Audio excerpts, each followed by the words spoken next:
Hello everyone, Father Norm again. As many of you know, I'm pastor at St. Vincent de Paul Parish in Akron, Ohio. And one of the great gifts that we've received in recent years is being able to use the internet and digital media in just a variety of ways, way more than what I could do, because at my age, I'm just glad I know how to turn the computer on.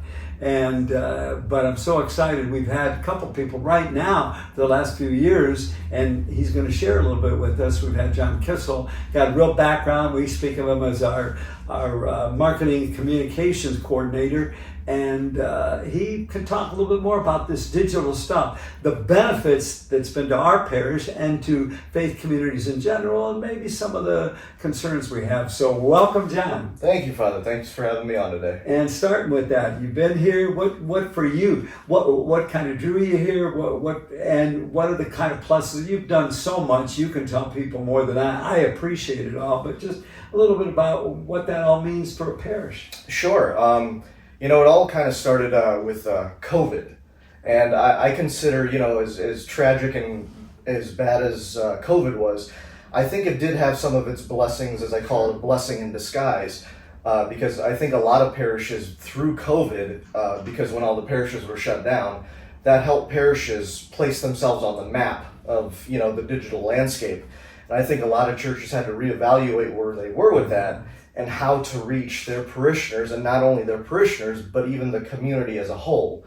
I actually started off doing this at St. Anthony in North Hill, and I did that for about a year, I would say, and then I came across the listing for this job opportunity with St. Vincent, and I wanted to basically contribute everything I learned and the skills I was developing, because I have no formal background in marketing, digital communications. It's something I just taught myself. So it's something I learned because I had to. I didn't have to, but I chose to, because I didn't want COVID to be the restriction on people not getting the gospel message, not receiving at least an active spiritual communion, anything we could push out there. Okay. And what have you seen? I know, how many years you've been here? You can tell me. I think this fall would mark 3 years. That's what I figured, 3 years. And for you, and guys, we're so glad the gifts you bring, the wisdom you bring, the spirit and faith you bring to it all. What are some things you've seen you've really enjoyed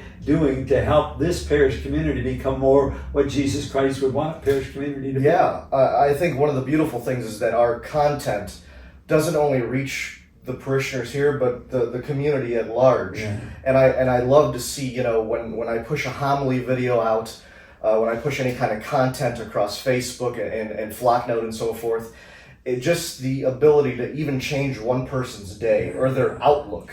If they're down in the dust and not having a great day, what one little phrase or one little gospel message, or maybe a message from one of your reflections, what that can do for an individual and what they might be able to do and spread that joy to others. And that's probably the biggest Hey, blessing. mention briefly, probably most people would know, and it took me a while to learn, what do you mean by Flocknote? Flocknote is our essentially our newsletter that we use. There's Constant Contact and HubSpot and all those newsletters, but Flocknote is actually a newsletter that's designed for Catholic churches. Yes. It features a lot of content driven towards the Catholic tradition of faith, and it also contains like word on fire messages, which I would love to get into that, as ordinary season rolls on. But it's definitely a nice all-encompassing software that we use that can actually it maintains the data from all of our parishioners that sign up for Flocknote.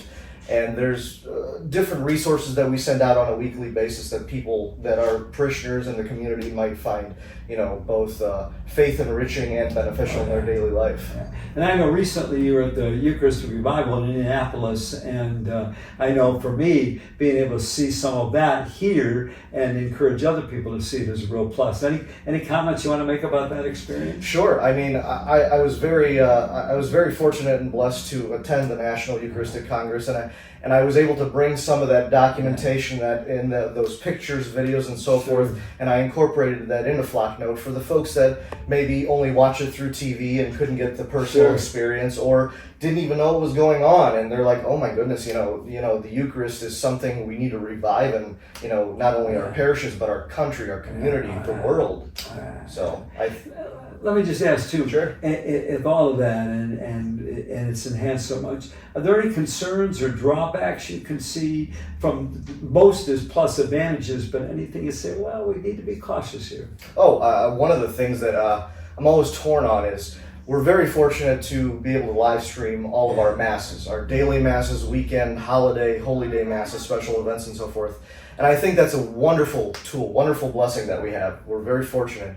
But I also think there's a drawback to that, is live streaming every one of our masses, keeping people from coming back to Mass and truly feeling that presence of Jesus Christ.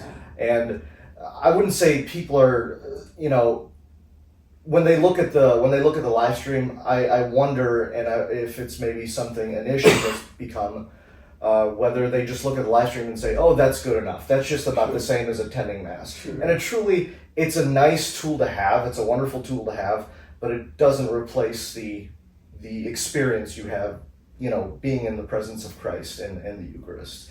I think that's one of the biggest challenges we face. No, good point. That community experience, not only community experience in terms of parish, but I know, talk about a lot of young people, they do a lot of digital stuff, but maybe not a real personal community experience. Correct. And being a teacher as well, I can't tell you how many times when I've been teaching, in the front, and some of the students are just drawn into their phones. It's not only they're drawn into it, but you can see their energy just drained out.